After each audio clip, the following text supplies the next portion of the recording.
I went to that point na uupakan ko na eh. Bago biglang break. Smurf. Smurf, hindi ka ba? Naka ano yan ha? Naka sa frequency ng buong Intel, no? Yes, sir. Tumawag si Garfield. Ay ko, sir. Yes, sir. 2-0. 2-0. Sir, sa tabi-tabi lang ako, sir. Sabi ni, ni Nanding, nandiyan ka na sa Guadalupe. Oh, putya na, alam na yung plano. Alam na niya, alam niya yung 2-0 ko eh. Ano gagawin mo dyan? Uwi ka na, sabi nga nun. Uwi ka na. Wag mong pag-aksaya ng buhay mo yan, sabi nga nun. So, sir, okay lang sir, sabi nga nun. Might be saving the country. 6 years. Ininsist kasi niya na uwi ako. Abort, sabi niya gano'n. Kaya, siya yung yung interpretation ko, implied commander's intent. Siguro kung merong siraulo dyan na uupak dyan, patay yun. Sabi ko, love ko, ako yung siraulo na yan. And then, nung nabalitaan niya, hinahanap ako eh. Kasi nag-day off ako nung araw na yan. Hindi siya sanay na wala ako eh. Lagi ako kasama eh. So, yan yung kwento ron. That was 1990. 1990. Oh yeah, di pa ako nag-AIM nun eh. Di pa. Yeah, early months ng 1990. Yan yung kwento nun. And kakatapos lang na 89 na coup. Sa akin, yun na lang ang pinaka-ano ko doon sa mga musang eh. Yung mga musang, kasi kinulong nila. Ang usapan to, walay kukulong. Galit ako doon. So, sinundo ko yung mga musang. Sinundo namin doon sa Makati para hindi government negotiator ako eh. I was representing NICA at that time. Yan yung And then, since I was also representing the 1st Scout Ranger Regiment, karoon nang pumasok si General Enrile doon, government negotiator. Yung taas ng yabang, government negotiator. So, yun ang nangyari. And then, after that, nang usapan, walay kukulong, yun ang kinulong. Galit ako ron. Kasi, ginamit nila yung makapasok sila General Enrile, yung negotiating panel, para kausap-usap. Anyway, General Enrile was invited by Charlie Galvez, 85, si Boy Bacuna. Usap sila, gano'n. Tapos, parang feelers ba na, yun ang kwento sa akin ni Enrile. So, tama-tama, di ba, nasa vlog ko yan, balikan nyo na lang na I was arranging one section na mga ranger, patay kung patay, lulusubin yung mga PNP sa likod, na nasa Buendia, and then susundutin namin, volume of fire, 10 minutes, volume up. Can you just imagine volume of fire of 10 minutes? Kung tayo ko ilang rounds yun, ubos yung magazine mo nun, tapos throw away lahat ng baril, tapon na lahat ng baril. Tapon na lang doon. And then, they won't know what hit them. Imagine yung volume of fire, tas may 60. May, kung ilang rounds yung nandong kakabit siguro, 2,000 rounds. So, bag, tapos nun, 2 o 3, pluk, M14, yan. Tapos nun, M16. Kung sino man nakatayo daw, patay lahat yun. And then, throw away, and then PRP. Yun yung plano namin nun eh. PRP, doon pa ako sa Pasig. PRP, doon sa bahay namin. Safe doon eh. Doon sa barangay namin. And yun yung kwento. Tapos nung natiktikan ni Colonel Matabalaw, hope you're doing well, sinabi sa akin ni Sergeant Joey Pait, Sergeant Pait na, sir, may problema. Kasama ko doon sila Dr. Tuginay, para yung mga AI, para yung mga tigasin ng mga AI. Sabi ko doon, may problema, sabi nila, na ang ano daw ay nadidistract ako dito. Ang sabi, kinuha daw yung susi. No? Kinuha yung susi. So, ang hindi niya hawak. Hawak daw ni Colonel Matabalaw. So, yan, nasa vlog ko yan. Hanapin nyo na lang doon. Kuku, mga ganon. Kuku years na. Well, I'm not proud about it, but that's how it unfolded. Yun yung story. No? It's part of my life. And it happened. Buhay pa yung mga tao na kasama ko dun na doktor, yung tatandaan ko si doktor, kahappy ako si Tuginay, Pait, yung pa lang okay na ako yung kasama pa si Arat yata nun, no? Yung mga instructor namin sa Ranger, sa Airborne, yan yung ano ko. Susundutin namin, gagamitin namin firearms recovered from the CPP-NPA. Yan. Tapos marami naman doon. And then, pwede ko i-dump. No? Kasi hindi serialized yan yung ano. Magulo naman yung Makati. At that time, magulo ang Pilipinas. So, sasabayan ko, and then, sabay tapon, and then PRP. Kasi ang nangyayari noon, nagde-declare na ceasefire, and yet, ginagapang nila. Ayoko nang ganon. Ceasefire. Ayoko nang traidoran No? Yun nangyari. Alright yun. Totoong kwento yan. So, after that, nakita ko ni Turing, ni General Enrile, kasi nag-aaway na kami ni Colonel Matabalaw Sabi ko, Sir, ikaw ang acting deputy. Nawala na si Limahong nun Si Colonel Lim, no? Colonel Limahong. Siya yung chief of staff dati. Pinalitan ni Matabalaw. Ang nasa Makati, si Colonel Galvez, no? Puruganan, Danny Lim, yan, at yung mga ano. Tsaka yung lahat ng contemporary ko na mga officers, 1983, 84, 85. No? Yeah. Ayan, yun yung ano, kwento. And then, bakit King? Ang aga-aga din ang ulo mo, si Captain Pagilinan at that time. Yun nag-serve sa BJMP, na? Lieutenant General Pangilinan. At that time, he was the aide-de-camp of General Enrile, who was the superintendent of PMA at the time. Bumaba siya for AIM, meron siyang program, short course. He happens to be there. Bumisita siya sa Ranger Regiment. Tapos, ng taon, ako inabutan na nandun kami ni Colonel Matabalaw. Tatalo. Sabi, putang ina sir, sabi ko.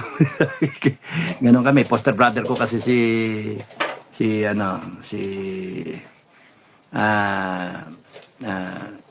Captain Pangilinan. Sir, putang ina sir. Ang hirap dito sir. Pare-pares tayo magkakabaro. Papatayan tayo Sabi ko ganon.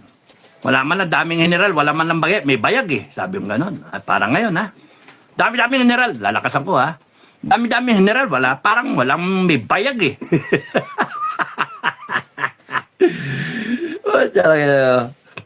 That was 1989. Ano na ngayon? 90, 10, 20, 37 years, no? The same situation. Kaya ako umalis sa serbisyo Naktanto ko ayoko maging general Kasi, kung ganyan mga general mga walang balls. Walang balls talaga. Yung mga active na sorry sorry mga sir sorry mga underclass sorry. Pero that's how it is unfolding yung time ninyo you are sacrificing yourselves and you are projecting bad character, no? In trying to save the institution, shielding it from partisan politics, di ba? Yun yung intent. Pero in so doing, you are becoming partisan. You are becoming politicians yourselves because may kinakampihan kayo Yung bangag at saka yung mga kurako. At tumatanggap yung iba. So, yun yung problem. in the sense of uphold the Constitution, follow the chain of command, defend the Filipino people, uphold sovereignty. The opposite is happening. Kaya nga, tayo ko kay, tangina sir, ang dami-daming general sa Pilipinas, ni isa walang bayag. Sabi mo, wala man lang bayag, magpapatayan tayo, magsisibil war tayo, putang ina nga. Biglang, nasa likod ni Pangilinan, ni Captain Pangilinan, hello sir, Gubanyan, General Relay, commandant namin sa PMA. Ay sir, hanggang umaga sir. Ano King? Ano suggestion mo? Ako, may bayag ako. Sabi ni General Relay, no? Ano suggestion mo? Ako, may bayag. Baka patayin ka doon, sir. Baka patayin ka doon, sir. Hindi, kasama ka eh. Yan yung kwento. Nasa vlog. No? Kasama ka eh. Ay, bakit ako? Humi? Bakit ko isasama? Ba't ako isasama? Me and my big mouth, no? Ba't mo isasama? Tapos biglang, sama ka, sabi nga naman. Yes, sir. Sabi nga naman. Tapos nisip ko, ting! Pagkakataon kong makapasok sa Makati. Free ride. Oo nga, no? And then join up with my comrades. Mga 1st Scout Ranger Regiment. Kung alamin yung situation doon, patay kong patay. Sige, patay kong patay na. Ganon. Susunduin ko na ba? Tawag siya sa G2 kay Colonel Urgelio at that time. G2PA. Hello? Hindi, kaya muna. Kaya Abadia muna. Kaya Abadia. Mista. J3. JSQ. Chief of Staff si Ramos. Ramos ba? Defense Secretary si Ramos and Chief of Staff si Devil Boy. Yan, tama. Tawag yan. Mista. Merong ano dito. Merong development dito. Blah, blah, blah, blah, blah. Okay, pinorm ngayon yung negotiating team. Tawag yun kay Relio. Tinawagan niya yung mista ko. Kinausap ako mista ko si Lieutenant Paune, the youngest in the class. The youngest graduate of class 83. Lieutenant Paune, na nagtatrabaho sa G2, Philippine Army. Yan, usap. Tinanong ako, boksan ka ba talaga? So sabi ko, saan ako assign, Bok? National Intelligence. Saan yung National Intelligence? Di ba Office of the President? Oh.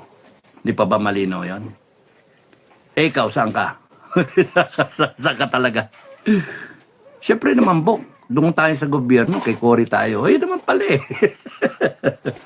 So, ganun ang usapan namin, all right. Tapos nun, areglo-areglo na. Pinoform na si General Enrile, Pangilinan, Colonel Adan, who became Lieutenant General Adan, Captain Ang, naging General Ang, G2 rin yun. And then, Dudong Paune, tsaka ako, 6. Later on, we were joined by retired General Luga, no? Father of Luga 81 and 82, no? Luga became the vice chief, no? 3 stars, no? At tapos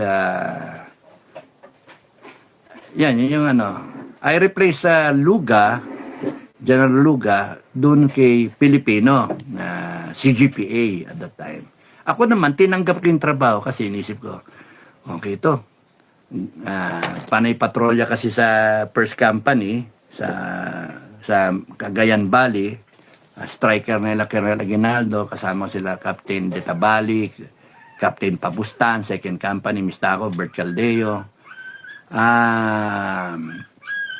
Lieutenant Arojado, port company yata doon. And then, yan. Tapos,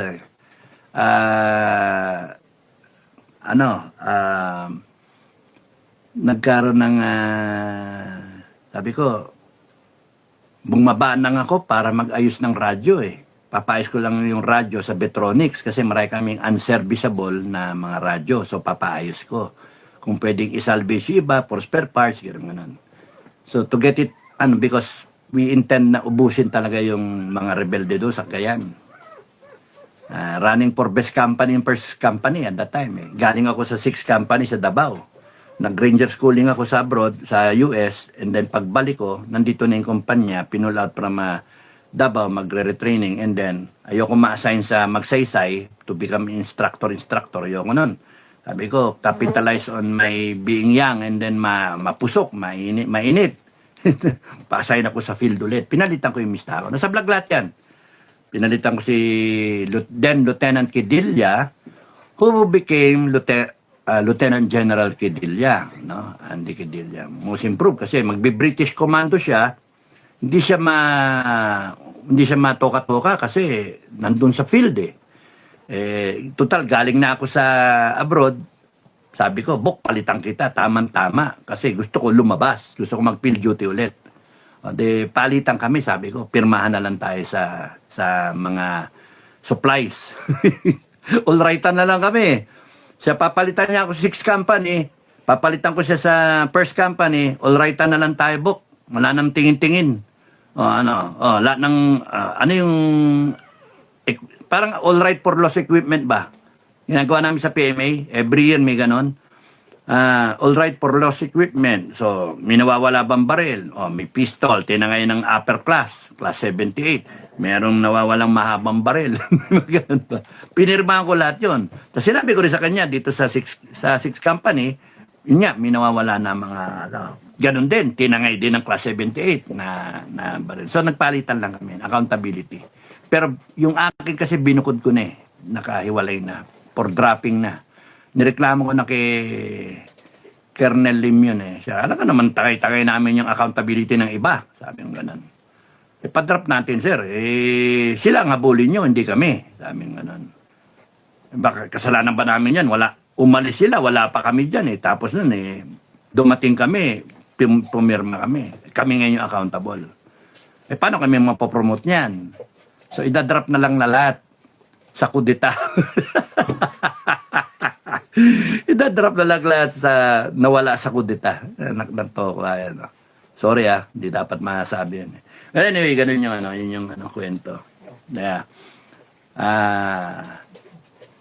Ang doon, pinalitan ko siya, then nasa first company na ako, nagpaayos ako radyo, ayun na, biglang kailangan pinareport ako ni General Enrile. That was 1986, no? 86. Doon ako inabutan ng after the February Revolution na yan, actually. 1987 yan. Yeah, 1987.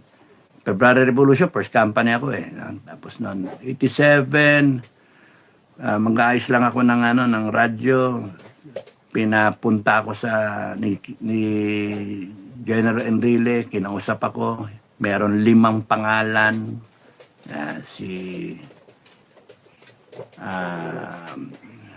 Pangalan to. Class 81. Class 81. Class 83. Ako yon. Class 84. May class 84. Basta 5 kami. Nagkataon, ako yun nandoon. So, ako yung una for interview. Then nakausap ko si Major Dagudag. Ano yung trabaho dito? Si Jaworski. Trabaho dito. Ganyan. Sumalangit na panay mga mga mentor, panay mga tsugi na Padiernos. Si Jaworski. No? Dagudag. Patay na rin si si Pilipino, patay na rin si Aguinaldo. Ayun yung mga amboy pa si si Blando, General Blando. Kausap kami minsan.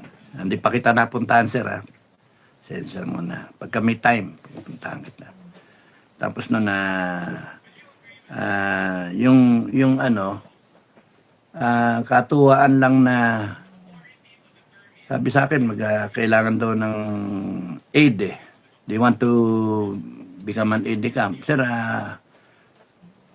hanggang kailan siya mariretire, sir? 1 buwan na lang, ma-retire na. Uy, tama sir. Ayun ganun. R&R. Parang R&R. At least makarelax ako, sir, ng 1 buwan. Ano ba ginagawa ng aid? Titimpla, sir, ng kape ba? Ganon. Hindi! Tagabukas ka ng pinto. Taga-keep ka ng mga schedules ka. Ba, okay yun. Kaya kayo. Oh, kaysa naman combat operation, di ba? Okay yun. Kayang-kaya ko yun, sir. Taga-abot ka ng yosi. Ganon na. Kailangan ng kape. Magkape. Ganon. Boodles. Tsaka ikaw yung kinakausap hanggang gabi niyan. Okay lang yun, sir. Para kang nag-guard duty. Kwentuhan kami ganun. Pinapunta ako doon. Ni Enrile, pinapunta ako doon sa quarters ni Canyeso, Pilipino. Hanapin ko rin si Dagudag. Yung pala si Dagudag, umalis na, nandun na sa HPA. Ang nakita ko si Bong. Akala ko siya si Dagudag. Do sineser ko si Bong. Canyeso yung anak ni mukhang major. Sorry Bong Mukhang major Medyo ano na yung HIV positive na Hair is vanishing di ba? Mahilig siguro magbalanggot yun kaya nandito. Parang pari na no? Para ng poop na siya kasi tinawag may dito Lieutenant Enrique tinatanong ko yung gwardiya yung nando si Alimurong ba yun? Sergeant Alimurong sabi ko, Master yan ba si General Canyeso? Ano yan? Naganon ko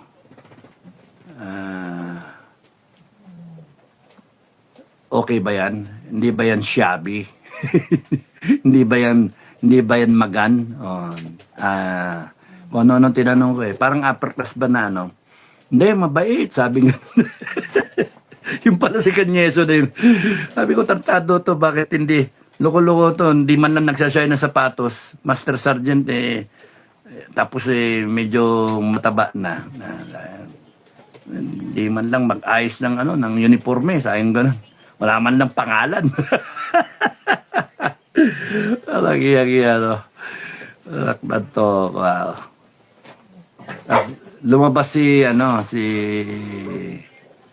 Mrs. Canyeso. Dad, gusto mo ng kape? Tapos tingin ako ganyan. Sige, bigyan mo rin si Iking. Sir, sorry sir. Sorry sir. Sabi ko, sir, akala ko sir, kayo si Sergeant Alimurong. Grabe ko pensyon. Ano ka lang nun first lieutenant pa lang ako, kaka-promote ko lang, first lieutenant. Sabi, puta. Pagkamalam mong commanding general ng army, sargento. Pagkalawang beses. Yung EDSA 1, siya yung siya yung sinundo ko no? EDSA 1, EDSA Revolution. Siya yung sinundo namin na patay pa yung ilaw ng Dutch Colt. May Dutch Colt ako na tapos patay yung ilaw. Kasama ko si Major Hungko at saka si Captain Gatdula at the time. Siga-siga yung dalawa. Sumama. Sabi ni Limahong, Iking, sundan mo si General Canyeso dun sa officer's row. Diyan sa loob ng Bonifacio. Samahan ka ni Gatdula at saka ni Hungko. Yes, sir. Sayang ganun. Andar kami. Tapos, pinapatay yung ilaw. O then, dilim-dilim. Pitch dark New moon. may kanal. O sa puti dinahulog yung sasakyan. Tapos, dyan na lang, Iking. Parada mo. Huwag mo itatapat. Hindi ko tinapat. Tapos maya-maya inabante ko. Ayun, sakto. Nung pagkakabante ko doon lumabas maya-maya sa daan ng pedestrian ng bahay, si Canyeso. And then, pumunta diretso dun sa sasakyan, inian yung gulong. Hindi ko akalain ano siya, acting, CGPA na siya, acting. So sabi ko, Master, huwag ka naman dyan umihi. Master, huwag ka dyan umihi. Puche, mamamanghi ang sasakyan dahil lahat ng aso, iihi dyan. Ayaw galon. Minamarkahan mo. So tama-tama, nagbababay sila Major Hungko, tsaka si Gatdula. Sabi niya, sige ma'am, gandang gabi ma'am. Kami na muna take charge kay sir. Tapos, pasok. Sumakay sila sa likod. Hinintay ko, nasa si Gerald Canyeso, hindi ko na nakita dun eh. Ito, iniisip ko, gwardya. Umihi sa sasakyan, sa pender. Biglang sumakay sa harapan. Sorry, maingay biglang sumakay sa harapan. Tara! Sabing ganon. Iking, si Gerald Canyeso, kilala mo na? Uy, sorry sir. Sorry sir. Pagkamalang ko kay sundalo sir. Tatawanan yung dalawa sa likod. Kala mo, nakakaalas ka eh. Hindi niya ako nakilala eh. Madilim eh. Tsaka hindi ako nagrarangko sa aming ganun dyan. Sige, tara na. Son, where to sir? Back to the regiment. Sabi niya, no? Ganun siya, parang telegrama yan eh. Let's go. Tayo na. Where to sir? Back to the regiment. Sabi nga, hindi. Click. Click. Ayaw umandar yung sasakyan. Nakailala. Diskargado yung baterya. Kasi ilang linggo na nandoon yon sa regiment na hindi naman yung nasikaso. Ewan ko, na-diskarga siguro yung ano. Alam ko, galing ako sa Cagayan Valley. Na puno ng radyo yung likod eh. And then, sabi ko sa kanya, hindi pa not that time.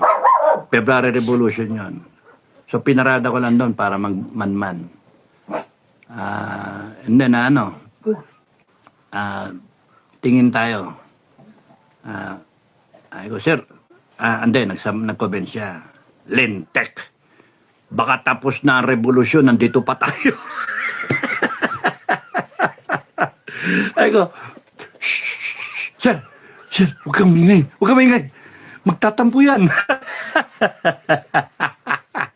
Magtatampo yan. Magtatampo yan, sir. Lalo gidiadar yan. Gago yan, sir. May buhay yan, sir. Yung sasakyan ko, sir. Mentras mong lokohin yan, lalo kang aasarin yan, sir. Ganun ka. Matapos yung revolusyon, nandito tayo. Anong gawin natin dito? Sabi ko, sir, himasin mo yung dashboard. Sabi mo, Timothy, andar ka na. Timothy lagi pangalan ng kotse ko eh. Timothy Dalton, di ba? James Bond. Timothy. Pag ganyan ko, click! Mandar. Kita mo, sir. Okay itong sasakyan mo. Biling ko na lang. Nakakaintindi kung ganyan lahat ng sundalo. Andar kami po tayo regiment. And then, dito, dan yan nangyari doon. So, and then, fast forward, nasa Cagayan Valley na ako, tapos na yung revolution, I chose na to be back din doon sa, doon sa Cagayan Valley after the revolution. Tapos noon, operate, and then, napaengkwentro pa nga doon eh. And then, pagbalik dito sa, ayun nga, yung mga ayos ng radyo, defective na kasi, yun, kailangan nila ng EDCAM. Nung sinabi nga niya dun sa, are you willing to become my aide? Sabi nga, nakasaludo nga yan. Sir, you are the commanding general of the Philippine Army. You can assign me wherever you want, sir, from Apari to Tawi-Tawi. For my offense, sir. 2 beses na kasi. Yung una, yung umihi sa sasakyan, Master Sergeant. Tapos ngayon, sa mismong quarters niya, broad daylight umaga mga bandang ano yan, breakfast So maliwanag na, hindi kagaya nun sa February Revolution, madilim hindi ko talaga